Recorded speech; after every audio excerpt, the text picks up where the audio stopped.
இன்றைக்கி ஹெல்தியான கேழ்வரகு அடை, ராகி அடை எப்படி செய்கிறதுன்னு பார்த்துலாம். அதுக்கு ஃபஸ்ட்டு ஒரு கப் அளவு ராகி எடுத்துக்கிட்டு அதில் வெங்காயம், ஒரு மீடியம் சைஸ் வெங்காயம், பச்சை மிளகா, முருங்கைக்கீரை சேர்த்துக்கலாம். சேர்த்துட்டு சால்ட்டு சேர்த்துட்டு நல்லா மிக்ஸ் பண்ணிக்கலாம்.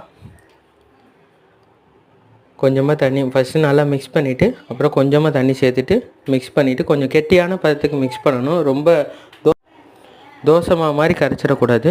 கொஞ்சம் கெட்டியான பதமாக கரைக்கணும், சப்பாத்தி மாவு மாதிரி கரைச்சிட்டு கொஞ்சம் கொஞ்சமாக தண்ணி சேர்த்து நல்லா மிக்ஸ் பண்ணிக்கோங்க.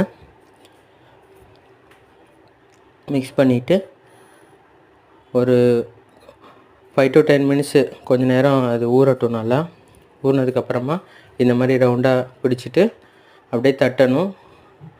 உங்கள்கிட்ட வாழையில் இருந்தால் தட்டுறோம். நாங்கள் இதிலேயே அப்படியே தோசைக்கல்லையே அப்படியே தட்டிட்டு எண்ணெய் ஊற்றிட்டு 2 சைடு ஸ்லோ ஃப்ளேமில் தான் இது வேகணும். ஹை ஃப்ளேமில் வச்சிட்டிங்கன்னா தீஞ்சிரும், அப்புறம் வேகாது உள்ளலாம். அதனால் ஸ்லோ ஃப்ளேம்லேயே முன்னாடி பின்னாடி நல்லா வேக வச்சு எடுத்துக்கோங்க. சூப்பரான சுவையான ஹெல்தியான ராகி அடை ரெடி. ஸோ தேங்க்ஸ் ஃபார் வாட்சிங். வீடியோ பிடிச்சிருந்தால் லைக் பண்ணுங்கள், கமெண்ட் பண்ணுங்கள், சப்ஸ்கிரைப் பண்ணிடுங்க சேனல்.